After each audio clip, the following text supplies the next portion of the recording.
नमस्कार, सत्यहिंदी.com में आपका स्वागत है। एक नजर अब तक की सुर्खियों पर। चीन ने भूटान के साथ पूर्वी इलाके में सीमा को विवादित बताया है। ये पहली बार है जब चीन ने आधिकारिक तौर पर इस इलाके को विवादित बताया हो।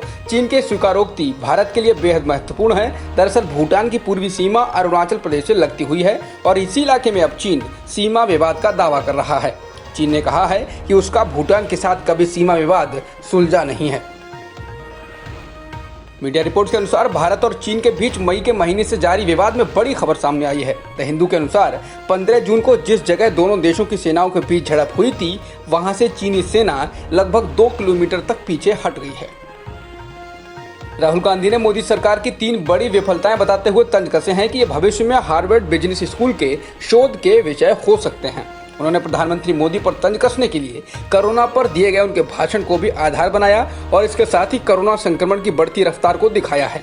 उस भाषण में प्रधानमंत्री कोरोना को 21 दिनों में हराने और थाली बजाने की बात कर रहे हैं।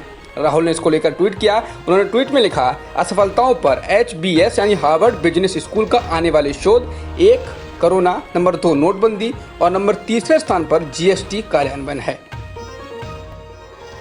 बीजेपी के राष्ट्रीय अध्यक्ष JP नड्डा ने कांग्रेस नेता राहुल गांधी पर निशाना साधते हुए कहा है कि वायनाड सांसद रक्षा मामलों की संसद की स्थायी समिति की एक भी बैठक में शामिल नहीं हुए, मगर वो देश का मनोबल गिराने और सशस्त्र बलों के शौर्य पर सवाल उठाने का काम लगातार कर रहे हैं। नेपाल की सत्तारूढ़ कम्युनिस्ट पार्टी की आज एक महत्वपूर्ण बैठक होने जा रही है। पार्टी 2 गुटों में टूटने के कगार पर है।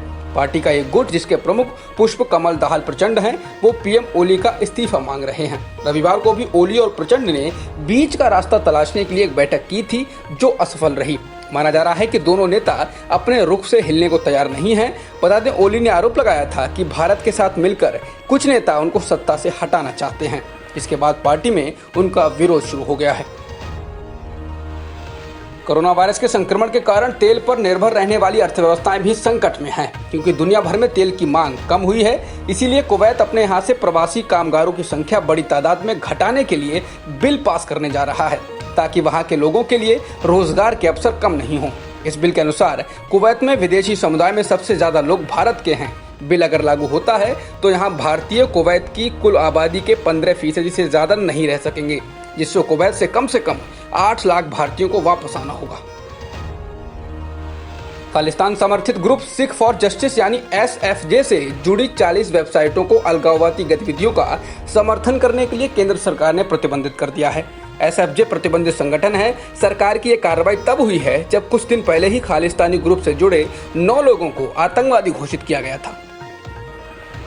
दिल्ली में कोरोना संक्रमण के मामले 1 लाख से अधिक हो जाने के बाद मुख्यमंत्री अरविंद केजरीवाल ने लोगों से कहा है कि मामले 1 लाख से अधिक हो गए हैं, लेकिन घबराने की जरूरत नहीं है, क्योंकि 75,000 से अधिक लोग ठीक हो चुके हैं और 25,000 एक्टिव केस हैं, जिनमें से 15,000 लोगों का घर पर ही इलाज हो रहा है। कई देशों के 239 वैज्ञानिकों ने शोध में दावा किया है कि कोरोना वायरस सिर्फ कोरोना मरीज के करीबी संपर्क में आने से ही नहीं, बल्कि ये हवा में दूर तक फैलता है। वैज्ञानिकों ने कहा है कि जब कोरोना मरीज खांसता या छींकता है तो इसके साथ मुंह के निकलने वाले बड़े ड्रॉपलेट यानी बड़े कण ही नहीं, इसके छोटे कण भी दूसरे को प्रभावित कर सकते हैं। इसे सामान्य भाषा में कहें तो अब तक कहा जा रहा है कि कोरोना मरीज के छींकने पर 1 मीटर दूर पर रहने पर संक्रमण का खतरा कम होता है, लेकिन नए शोध के अनुसार एक कमरे भर की दूरी तक सांस लेने वालों को संक्रमित कर सकता है। भारत अब दुनिया भर में कोरोना प्रभावित देशों की सूची में 3रे स्थान पर आ गया है। भारत ने रूस को पछाड़ दिया है। पहले अमेरिका, ब्राजील और रूस के बाद भारत 4थे स्थान पर था। देश में 24 घंटे में 24,248 नए मामले सामने आए हैं और 425 लोगों की मौत हुई है। इसके बाद कुल संक्रमितों की संख्या 6,97,000 से अधिक हो गई है और मरने वालों का आंकड़ा 19,693 हो गया है। फिलहाल 2,53,000 से अधिक एक्टिव मामले हैं। भारत में एक दिन में 1,80,000 से अधिक कोरोना सैंपल्स की टेस्टिंग की गई है, जिससे देश में अब तक हुई कुल टेस्टिंग का आंकड़ा 1 करोड़ के करीब हो गया है। केरल भारत का ऐसा पहला राज्य बन गया है जो कोरोना वायरस के कम्युनिटी ट्रांसमिशन से महज 1 या 2 कदम दूर है। वायरस के संक्रमण को फैलने से रोकने के लिए उठाए गए हालिया कदम के तहत केरल सरकार ने राजधानी तिरुवनंतपुरम में 1 हफ्ते के लिए एक बार फिर लॉकडाउन का ऐलान किया है। ये लॉकडाउन सोमवार सुबह 6 बजे से लागू हो गया है। जॉन्स हॉपकिंस यूनिवर्सिटी के अनुसार दुनिया में संक्रमितों का आंकड़ा 1 करोड़ 14 लाख से अधिक है और मरने वालों की संख्या 5,33,000 से ज्यादा है। फिलहाल 65 लाख से अधिक लोग ठीक भी हो चुके हैं। जॉन्स हॉपकिंस यूनिवर्सिटी के अनुसार अमेरिका में कोरोना संक्रमण के मामले 28,88,000 से अधिक हैं और मरने वालों की संख्या 1,29,000 से अधिक है। अब तक की खबरों में इतना ही। बाकी खबरों के लिए बने रहिए सत्यहिंदी.com के साथ।